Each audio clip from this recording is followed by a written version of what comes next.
The most vital element needed for life is oxygen. You can go 3 months without eating, though you wouldn't be too well. You can go 3 days without water, although I read an account recently where a couple was stranded in a desert and they went nearly 5 days without water. But you can only go 3 minutes without oxygen. Oxygen is the most vital element needed for life. And it makes a lot of sense that the more oxygen we can get into our body, the more alive our body will be, especially when you consider that cancer cannot live in the presence of oxygen. So what I'd like to do in this presentation, I'd like to have a look at what increases the oxygen content of the body and what decreases. So first of all, let us go to the cell. We're going to go once again to this CBD of the human body. The central business district of the human body is the inside workings of the cell. We've already looked at this a couple of times, so I'll just recap. The glucose goes in, it goes through a 20-step pathway. The 20-step pathway, the glycolytic pathway, gives us 2 units of energy. It's what's commonly called an anaerobic pathway. Anaerobic because it doesn't use oxygen, it produces energy by the process of fermentation. The end result of the 20-step pathway is a chemical form of glucose called pyruvate. Pyruvate, as the chemical form of glucose, gets fed into what's commonly called the powerhouse. It's the mitochondria, the little Krebs cycle inside the mitochondria. It's an 8-step pathway, and it's called the powerhouse because of its ability to give us 36 units of energy. That's a big difference. What a difference oxygen makes. So this is the aerobic pathway. We have 100 trillion cells in our body. How are you going to feel if every single one of your 100 trillion cells has enough oxygen to get down to the 36 energy-producing powerhouse pathway? You're going to be jumping out of your skin with energy. So what I'd like to look at is what increases and what decreases. The most powerful way to oxygenate the cell is exercise. I'm not going to explore exercise right now, just to comment that when you're running up that hill or when you're doing that 30 push-ups, when you're doing any type of exercise that gets the heart rate up and increases respiration, instead of breathing in and out 500 mil like you're possibly doing now if you're just sitting watching this presentation, when you're to the peak of your exercise, you're breathing in 3,600 mil of air and you're breathing out 3,600 mil of waste. Powerful. Let's have a look at what oxygen does. Oxygen vitalizes. That's how you're going to feel. Oxygen vitalizes. Oxygen invigorates. I would even go so far as to say oxygen electrifies. I know when I was homeschooling my children, if it looks like they were getting a little bit weary of their studies, we would call a break. In fact, we'd try and have a break after every subject, even just a 5-minute, where they ran up and down the hill, or they rode their bike up and down the hill a few times, or they went and jumped on the trampoline, or they got the skip rope and went up and down. And when they came back, they're breathing like this, their faces lit up, and everything in their workbooks looks different because now their brain cells are pumping out 36 units of energy. Oxygen, and it almost seems like the opposite, but oxygen soothes the nerves. We had a lady in her 30s who did our program, and she had a little tattoo on her wrist, and it said, "Just breathe." And I said, "I'm intrigued. I'm intrigued to the reason for your tattoo." She said, "Well, I used to get panic attacks." She said, "I was medication. I was not happy with the way my life was going. I was not happy. I started to think, am I going to be on this medication for the rest of my life? So she said, I decided to take control. Oh, I love those stories. I believe that God meant each one of us to be our own doctor, because only you know how you feel, only you know what you've been through, and only you know how your body reacts or responds to the different things that are happening to it. She said, I decided to take control. And she said, what triggered me, I was watching a guy on YouTube called Wim Hof. I don't know if you've heard of Wim Hof. My sons think Wim Hof is great and they follow him. This guy climbs Himalayan mountains in shorts and t-shirts in the snow, and he controls his temperature, he controls the way his body responds to things by breathing. And what this breathing is doing is blasting oxygen in at the cellular level. She said, I started deep breathing. And whenever I'd get stressed, I'd go into the Wim Hof way of breathing. 1, 2. She said, and then I'd hold it and let it out. She said, I'd breathe quite a few times. She said, I eventually got off my medication. She said, I was so excited. So she said, I decided to tattoo that on my wrist. Now, I'm not suggesting we all need to tattoo that on our wrists, but it certainly helped this lady. She said, that's the story behind just breathe, just breathe, just breathe. So whenever you're a little stressed, whenever things aren't going right, just breathe. Remember the tattoo. Just breathe.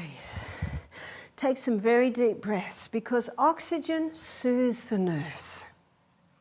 On the other hand, we've got a medical condition called hypoxia. And hypoxia basically means lack of oxygen at the cellular level. And the paramedic is trained to look for hypoxia. Blue top lip, blue fingertips. You see, when this blood cell goes through the lungs, it picks up oxygen like a little parcel.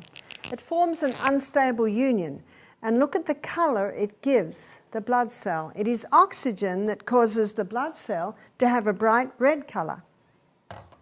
Why is it an unstable union? It's an unstable union so that oxygen can be dropped again in my brain, in my pancreas, in my toes, in my liver, anywhere that it is needed. Maybe I'm running, it can be dropped into my muscle cells to give me that extra energy. When we do not have enough oxygen going in, a lot of the cells are running anaerobically, and eventually the person can die when no oxygen is getting in at all.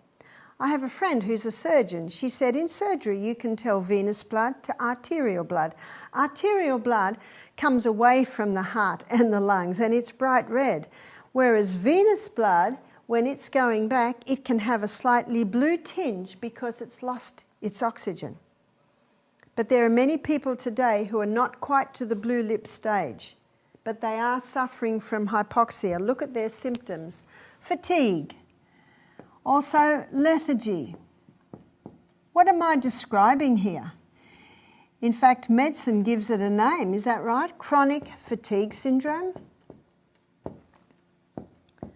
Lethargy, nausea, the cells lining the stomach don't have enough oxygen. Also headache, the brain cells don't have enough oxygen. I find that there are many people I meet today, they're drifting in the haze that lies between optimum health and severe illness. They're not jumping out of their skin with energy and they're not bedridden. Do you find that? They're just in the middle. And if you ask them how they are, what's the answer? Not too bad. What's not too bad? Not too good. And if you say to the person with chronic fatigue syndrome, do you exercise? What's the answer? You don't understand. I don't have energy. Well, guess how you get it? You start exercising. One lady said, I heard this. So she said, the first day I walked round the house. Next day, I walked around the house twice. Third day, 3 times. Fourth day, 4 times. She said, by then, I felt I could go around the block. Can you see what she's doing? Little by little by little. As she can, she goes a little bit more, a little bit more. Now, this This whole process here explains the saying that you will receive more energy than you expend on your exercise program. Not only because you're out in the fresh air, but also because your breathing changes and you're getting so much more fresh air, which of course is oxygen, into the body. There is one cause of chronic fatigue syndrome, that is lack of oxygen at the cellular level. Now there can be a lot of reasons for this lack of oxygen, and we're going to be having a look at that. Let's have a look at the air. Some air contains negative ions. Negative ions are electrically charged oxygen molecules. To create negative ions, we need three things. You see, water droplets pass through the air casting off negative ions. Three things: water, passing, that's movement, and air. Wherever there's movement, moisture and air, you'll get negative ions. The negative ions refers to the negative charge. So you'll find negative ions when the thunderstorm hits. And isn't the air just beautiful when the thunderstorm hits? We can almost smell those negative ions. You'll also find negative ions at waterfalls. I've never been to Niagara Falls or Victoria Falls. I certainly hope that I get there one day, but I'm told the air there is alive. Yes, it's alive with the negative ions. You'll also find negative ions at the ocean waves. I was always happy, and still am, when my sons choose surfing or spearfishing for a pastime, because where are they? They're down by that sea getting that negative ions in. You'll also find negative ions in the pine forest. You'll find negative ions in every forest, but you'll find more in the pine forest because the needles are so fine and so numerous. And they're so light that just the lightest breath of wind will get those needles moving. So they're giving off a little bit more negative ions than other trees. On the other hand, we've got positive ions. And positive ions have more carbon dioxide in their molecule than oxygen. So you'll find the positive ions before the thunderstorm. I think we can all appreciate it, that before the thunderstorm, the air is heavy.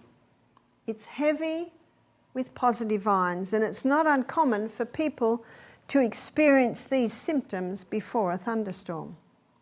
You'll also find positive ions in the city. And the reason that you find the positive ions in the city is, I guess, the smog. So what causes the smog? A lot of people, and all those people are breathing out carbon dioxide. Carbon dioxide is the waste, the gaseous waste given off from the combustion of oxygen and glucose at the cellular level. And some of those people are smoking, and cigarette smoke particularly gives off another gas called carbon monoxide. Carbon monoxide is dangerous to humans because carbon monoxide competes with oxygen on the blood cell. So when a person's breathing in oxygen and carbon monoxide, the carbon monoxide grabs it first because the carbon monoxide forms a stable union. So it's going to grab it first. And you will find in wards where patients are having their limbs amputated that they're usually smokers. Because when they're smoking, they're breathing in carbon monoxide and oxygen. And by the time the blood gets down to the extremities, there's no oxygen left. And so the toes start to be without oxygen. If there's no oxygen, then basically they start to die. Another place where you can find carbon monoxide is coming off from car fumes. So cars give off carbon monoxide. I often question the wisdom of the morning walkers or runners on the side of the road. Because if you're jogging on the side of the road, you're breathing in more oxygen, but you're also breathing in more car fumes. So please be mindful as to where you do your exercise. I was travelling once and where I was staying had a gym. So I went down to the gym, I opened the door and all I smelt was very strong BO. So I shut the door and decided to go on a walk down by the river. If I owned a gym, I'd have a lot of plants in there because plants take in our carbon dioxide and give off oxygen. I'd also have a lot of windows open and I'd have the fan on. What also gives off carbon monoxide is mould. And I would say in 9 times out of 10, when someone comes to our retreat with chronic fatigue syndrome, there's a mould factor. There was one lady, she was a scientist from Russia. She came to Australia and was working hard, but she eventually could not work. She went to the doctor and she said, look, I live in an apartment that's a bit damp. He said, it's got nothing to do with it. She went home and she struggled on for a long time. And then eventually she found a specialist that specialises in chronic fatigue syndrome. When she went to see him, the first question he asked was, tell me about the house you live in. Does your doctor ever ask you that? Does your specialist ever ask you that? He said, tell me about the house you live in. She said, well, I'm on the bottom floor of a set of apartments. He said, yes. She said, my apartment gets no sun. So in America, in the northern hemisphere, your sunny side is your southern side. Well, in Australia, our southern side is the no sun side. She said, I don't get any sun. She said, maybe in the middle of summer, a tiny bit in the morning and afternoon. He said, tell me more. He said, tell me about your bedroom. She said, oh, all my leather shoes, my leather belts, my leather bags, they all go mouldy. She said, the ceiling of my apartment in my bedroom is often black. She said, I'm always cleaning it. He said, you cannot go back to that house. He said, you cannot sleep one more night in that house if you want to conquer your chronic fatigue syndrome. Whoa, that was a challenge to her. She said, what am I going to do? He said, I'll leave it up to you. He said, this is my advice if you want to heal. Well, she was able to salvage a few things. She just found it easier. She really just got rid of a lot of things. She was only in her mid-40s and she loved her work, but she had not been able to work because of this chronic fatigue syndrome she had. She was constantly weary. She told me that she found another apartment. Her doctor gave her a medical certificate to give to her landlord to say that, you know, she could no longer be in that house because of the mould factor. And she moved. She said she began to heal. It took a while to get that yeast and that fungus out of her body because she'd been breathing it in for a couple of years. But she said that she eventually conquered it. So be careful of the mould. In fact, we talked about that this morning, how dangerous it is. I had another young man, only 22, with chronic fatigue syndrome. He used to work out at the gym. He was a surfie. I said, what do you do for a job? He said, I'm an air conditioning mechanic. I said, aha. As an apprentice, he was sent to all the rotten jobs, the old air conditioners that often had mould growing in them because it's a moist, damp area.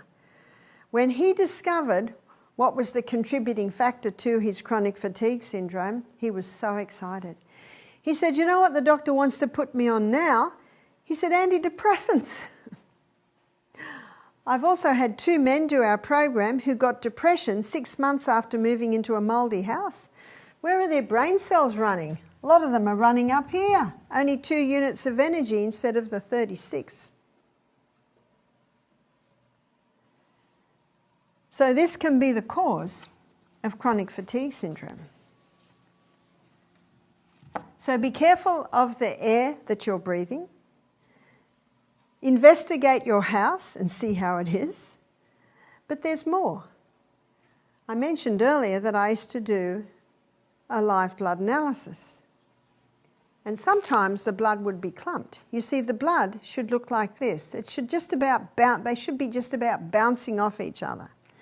Now, when that goes through the lungs, it picks up oxygen like a little parcel, as I just mentioned. But if someone's dehydrated, then the blood cells can clump like this. Now, when the blood cells are clumped like that and they go through the lungs, how much oxygen are they picking up? Not a lot. Someone can suffer from chronic fatigue syndrome because of lack of oxygen. And that cause of that lack of oxygen could be as simple as dehydration. We had a pathologist do our program. He said, Barbara, we did studies on coffee. He said, we discovered you need 5 glasses of water to account for the dehydrating agents in 1 cup of coffee. Oh, that's a little scary, isn't it? How many people today are dehydrated? How many people today are suffering from this? Fatigue, lethargy. They don't have the quality of life anymore. And how many people blame age, poor old age? It gets blamed for too many things, doesn't it? Far too many things. Also, you can suffer from chronic fatigue syndrome purely because you're not breathing with your abdominal muscles. Your abdominal muscles were designed to aid in the breathing process. So it's important to strengthen your abdominal muscles. Last lecture we talked about the core. Here are your core muscles. We should all be doing push-ups every day. Ladies, if you can't quite do it, do ladies push-ups. If you can't even do ladies push-ups, do push-ups on the wall. And when you get, remember, the further out from the wall you go, the more effort it takes. And then eventually go down to the floor, strengthen those abdominal muscles. Rebounding is a great way to strengthen your abdominal muscles. When your abdominal muscles are strong, they cause you to stand upright. And when you stand upright, it's easy to use your abdominal muscles in the breathing process. As I also mentioned in our last lecture, we should be breathing with our nose and our abdomen. We should be nose abdominal breathers because nose purifies the air, nose warms the air, nose moistens the air. Become nose abdominal breathers. So what we've just done here is we've assessed law number 1. We're investigating these 8 laws of health, which are the true remedies. Now we're going to have a look at the second law. And the second law is sunshine. The sun is not the enemy in the sky. The sun is the doctor in the sky. The sun's rays should be touching our body every day. It is true that 6 to 10 sunburns in your lifetime can double your risk of skin cancer because when your skin gets burned, it damages the skin. So here's sun, and there are rays coming out of the sun. And the rays that are the most important for us are the UVB rays. When the UVB rays touch the skin, they convert a form of cholesterol just under the skin. Here we go again. Another reason why cholesterol is vital. Remember, in his book, The Great Cholesterol Con, Dr. Malcolm Kendrick, he said, for the first time, normal levels of a normal, vital body substance is being called a disease. So the UVB rays from the sun hit the skin, they convert a form of cholesterol just under the skin to vitamin D. And vitamin D is essential for the assimilation and the utilisation of calcium. Calcium's called the king because when calcium gets into the cell, here's the king, and this is the reason why when calcium gets into the cell, all the other minerals piggyback on the back of calcium to get into the cell. But I've got some shocking news for you. Bones are not made of calcium. Well, what are bones made of? Bones are made of 12 minerals and 64 trace. That's what bones are made of. So what are those minerals? Yes, calcium is one, and boron. and chromium and iron and magnesium and manganese and selenium and silica and sulfur and potassium and phosphorus and zinc and 64 trace. That's what bones are made of. So it's not rocket science to determine what bones need. Bones don't need calcium. In fact, if you take calcium supplements to strengthen your bones, you will not strengthen your bones because bones are not made of calcium. Bones are made of 12 main minerals and 64 trace minerals. So it's not rocket science. That's what our bones need. So how can we get that? In the book The Calcium Lie, Dr. Robert Thompson, he claims that seawater is the clearest indication of a creator God. Because that seawater is called an isotonic solution. It has the exact same minerals in balance and proportion as is found in body fluids, in the blood, in the tissues, in the lymph, and in the bones. But I've got some good news. You don't have to drink seawater. But what you can do is before each glass of water, take a little crystal of Celtic salt. Celtic salt contains 82 minerals. Here are all the minerals in the perfect balance and proportion as is found in the bones. So your Celtic salt. If you can't get Celtic salt, you can use Himalayan salt. Himalayan salt contains 75 minerals, so that's still pretty good.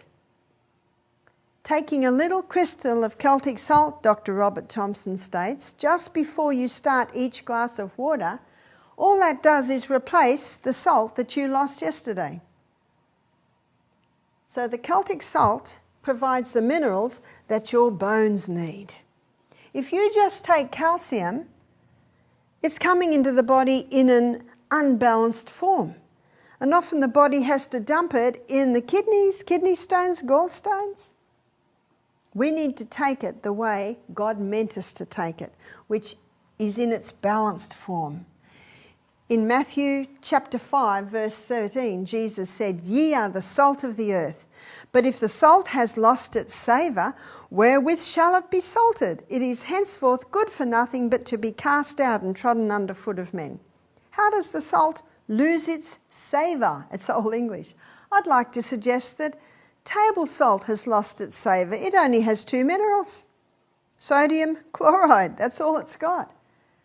And yet our body, our tissues, it needs the whole balance. It needs the whole lot of minerals, not just sodium chloride. In fact, taking sodium chloride in that form into the body, they're very harsh minerals. They harden the arteries, they cause imbalance in and out of the cells, contributing to high blood pressure, is not a good salt. Where else can we get these minerals? Where does the orangutan get the nutrients it needs for strong bones? Where does the cow, the giraffe, the elephant? They're all vegetarian. They're not drinking milk. Oh, they drank their mother's milk as babies, but notice that they didn't drink another creature's milk.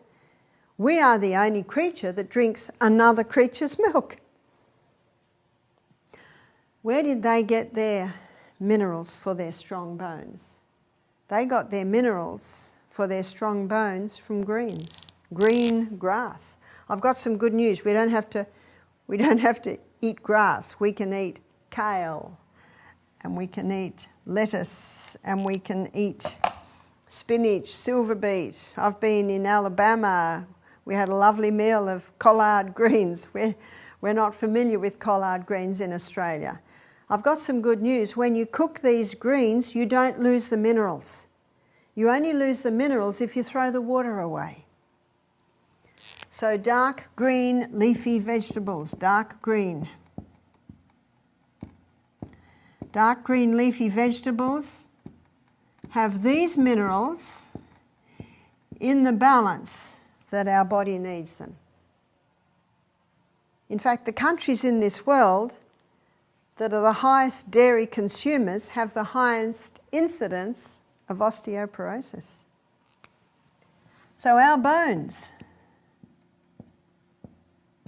need sunshine to give us vitamin D to allow us to assimilate and absorb the minerals into our bodies.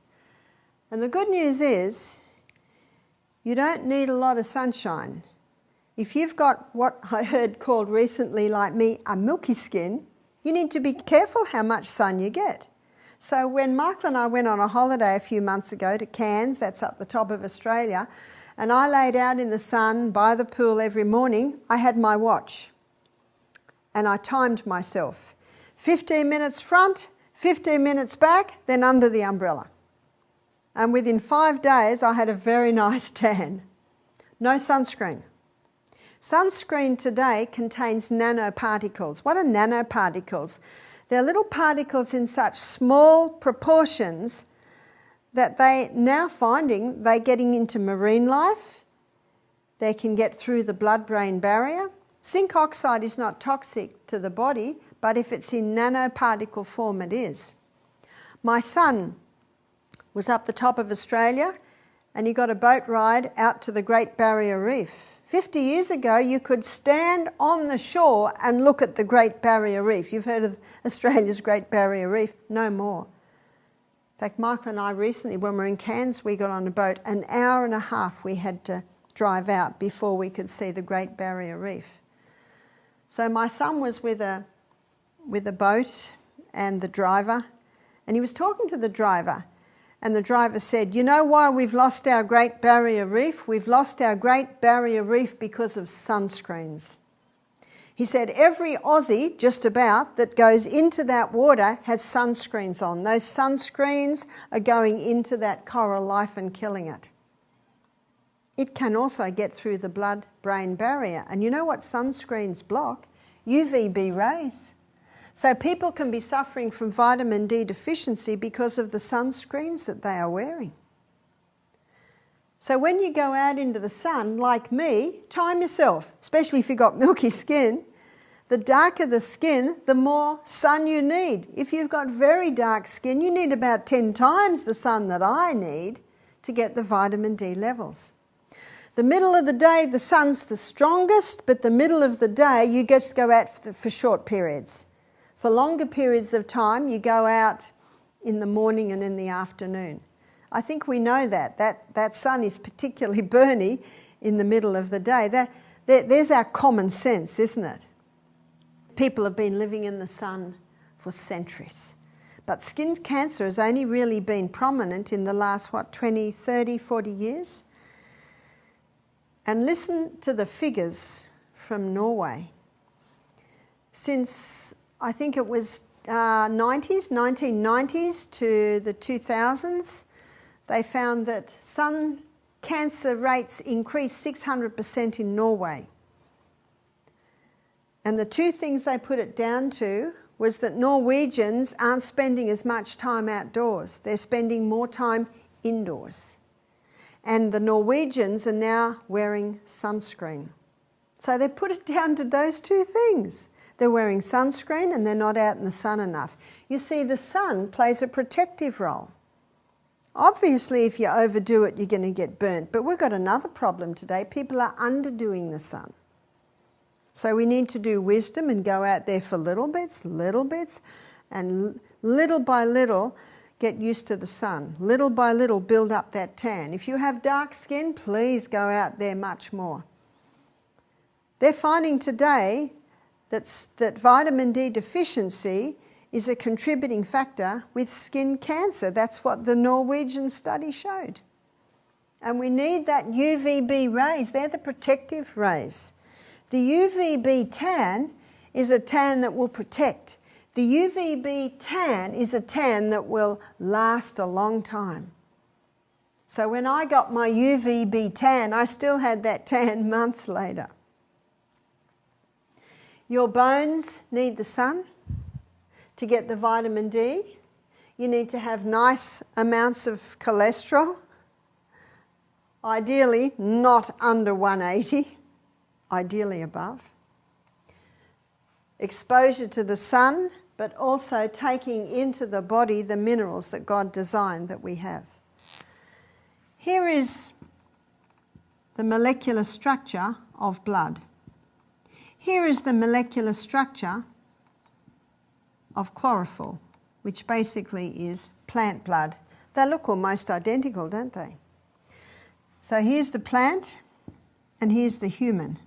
This one's red, this one's green. The only difference is the middle molecule. In human blood, the middle molecule is iron.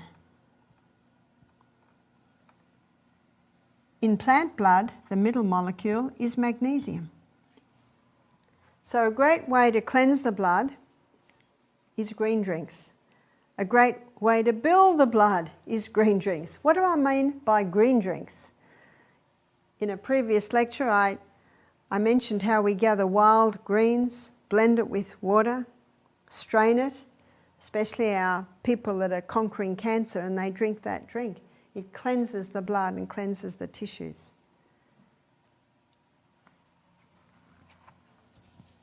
So we need the greens, we need the whole salts, and we need the sunshine.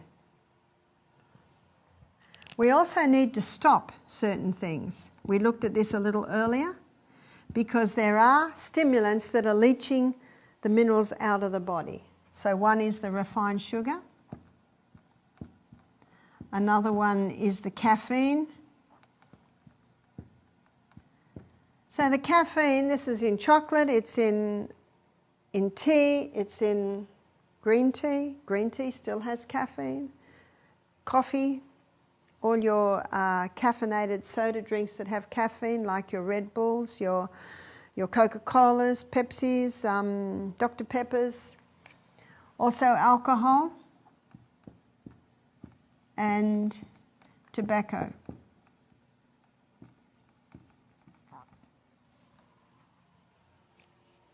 Did you know that teeth can heal themselves? Teeth are exposed bone. And I have had many people testify this, and I even saw it in my own children. A little bit of decay began, but it healed itself. How does it heal itself? Through two fluids. The inside fluid is your blood and your lymph. And the outside fluid is your saliva. And your saliva is affected by your nutrition. Your inside fluids is affected by your nutrition. Also, the saliva and the out fluid and the in fluid are affected by how hydrated you are, how well slept you are, how exercised you are. If you're giving the body the right conditions, those fluids are able to heal. But also, dental health is important. I talked about oil pulling this morning, strengthens the gum and cleans the mouth nicely. But dental floss is very important. One dentist said, only floss the teeth you want to keep. See, when you don't get those little bits of food articles away from between your teeth, it's a warm environment and it causes bacteria to start feeding. Remember, that's what bacteria does. It feeds on the I was going to say rotten or it encourages the breakdown. But those articles of food in your teeth, they're not living things, are they? They break down. Have you ever flossed your teeth and then smelt it? I think rotten's the word, is that right? So it's important to rinse your mouth after every meal. Rinse it, and release it out. Rinse it with saltwater solution or sodium bicarbonate solution. Floss your teeth, even put a little bit of essential oil on that floss. Floss those teeth and then rinse again. Try and oil pull 2 or 3 times a day. You will save a fortune because you won't have to go to the dentist. I don't know anyone that likes going to the dentist. So please look after those teeth, because that's one of the reasons those teeth deteriorate, and teeth are exposed. They're the only exposed bone in the body. One writer said, putting a drill in your mouth is like putting a chainsaw in your mouth.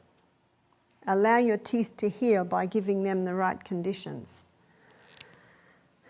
Your eyes need sun. And the reason why your eyes need sun is because your brain needs sun. And it's your eyes that take the light through to the brain. The ultraviolet rays from the sun go through neurochemical pathways and hit the pineal gland. And when they hit the pineal gland, they cause you to sleep better. They increase your learning capacity. They also increase your mood.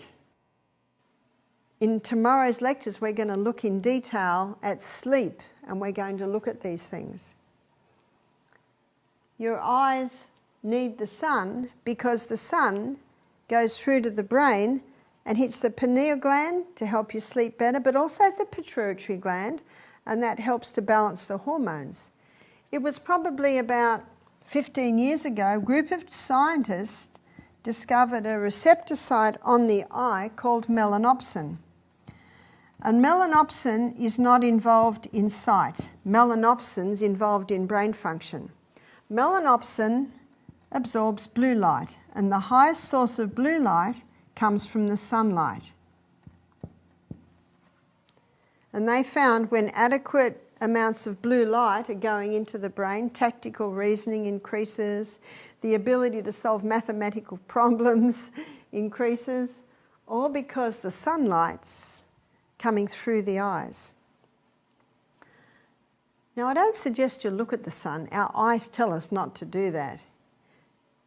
But I must say, doesn't the sunrise and the sunset draw our sight there? So that early morning and late afternoon light draws the eyes there. And what the researchers are showing now is that morning and evening light has a healing effect on the brain to reset the circadian rhythm. Dr. Neil Nedley, in his book Depression: A Way Out, he gives a story how he found that about 80% of his depressed patients, their circadian rhythm was out. The circadian rhythm is the rhythm that our brain runs at. Basically, it's set by the tides, the moons, the light and the dark. And he found that when your eyes experience the first hour of light in the day, that resets your circadian rhythm. You have a look at a lot of people that suffer from depression. They go to bed very late, so they get up late, so they never get the first hour of light in a day. So the sunlight is the highest source of blue light. There is another source of blue light, but this blue light has a different frequency to the blue light from the sunlight, and that is the light coming off screens. So the worst thing a person can do in the middle of the night if they can't sleep, or even late in the evening, is to allow their eyes to look at the screens. If you're in a room and the lamps are low and you've got soft music and you're reading a book, it's easy to fall asleep, isn't it? That's a nice way to fall asleep. But if you're in a room and the lights are bright, the television on, and then you're looking at your iPad or your phone, especially in the ads or the break, the message to the brain is, wake up, time to move. That's the very time when we should be slowing down. So be careful what your eyes are exposed to, because it gives a message to the brain. Our eyes are an extension of our brain. And eyes are wearing out. And one of the reasons eyes are wearing out is they have too much short-range vision and not enough long-range vision. The muscles in our eyes, the short and long-range muscles, are set by the age of 11. I was talking to an eye doctor and she said, we are very concerned about children's eyesight today because their eyesight is set, the long and short range are set by the age of 11. And she said traditionally children were outside a lot. So what they're viewing is a lot of long range. But she said today so many children are inside. And how many parents say, no, it's not safe out there. It's too dangerous to climb the tree. It's too dangerous to ride your bike. You might fall over and hurt yourself. No, come inside and watch this or play this game. And what's going into their brain is far more dangerous than a broken leg. You heal from a broken leg, but some of the things that are going into children's brains from what they're watching, that they will never heal from. Remember the Russian standards. Under the age of 2, 0. Under the age of 5, 5 minutes. Under the age of 10, 15, 20 minutes. Under the age of 15, we're probably looking at maybe an hour. 18, 3 hours. They're the Russian standards. Their scientists looked at this in detail, and they looked clearly at the damaging effects, not only of what the child is watching, not only the damaging effect on their eyes and their short-range viewing, but also the child's skull is thinner than the adult skull. And so those electromagnetic rays, those frequencies that are disruptive to our frequencies, are going far deeper into the brain than an adult skull, which is a lot thicker. A lady said to me, my son, he can't sleep. So I began to investigate. Why? I said, what time does he go to bed? She said, 8:30. I said, when does he wake next? She said, 11:30. What's my next question? What does he do? Oh, he gets his iPad and he plays games. How long does he do that for? She said, oh, about 2 hours, and then he goes back to sleep. I said, aha, I have the remedy. I found the cause and I have the remedy. She said, what's the cause? I said, his eyes are looking at that blue light, which is telling his brain, wake up. I said, the remedy is get rid of the iPad. No iPad. Also, parents, turn the Wi-Fi off. Turn the Wi-Fi off 8:30 at night. That's a good way to get your teenagers into bed. And have a rule in your home, no technology in the bedroom. But I'm doing an assignment. We'll come out in the lounge room. You can do it in the lounge room. We'll make it comfortable for you in the lounge room. So I said, for your son who can't sleep, no more technology in the bedroom. He can have a soft light. If he wakes up, he can read. And not an exciting book, maybe a book about the life habits of the Australian platypus. Not something terribly exciting. See, that dull light is not going to interfere with his circadian rhythm. It will be a little hard at first because his brain, his cells are in the habit. But little by little by little, he will get out of the habit. And you can give him a little valerian. Valerian is a herb that is a mild tranquilizer, mild sedative. And it's very easy to retrain children's brains. Tomorrow we're going to be looking at insomnia. It is a huge problem today, and one of the reasons is the principles I just discussed in the story of this little boy. People are watching those screens till late at night, giving their brain the message to stay awake. Your eyes need sun, and your eyes give a message to your brain.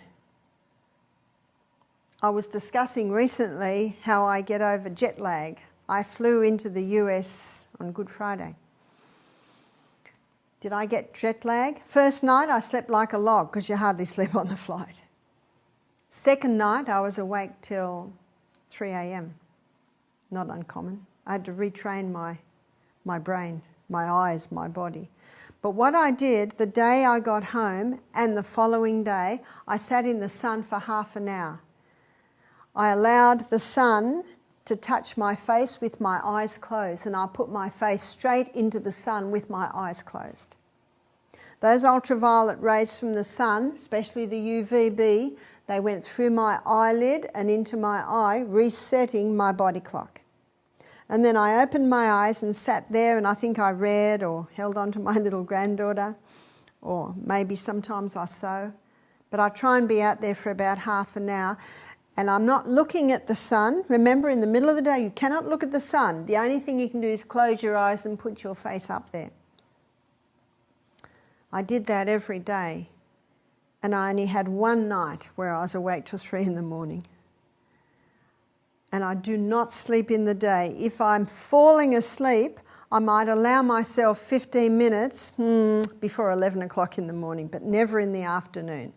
But what I'd prefer to do if I'm falling asleep, get up and go and play with my little grandchildren, because I was with my daughter for a month when I first came here, because it was to visit her predominantly that I came here.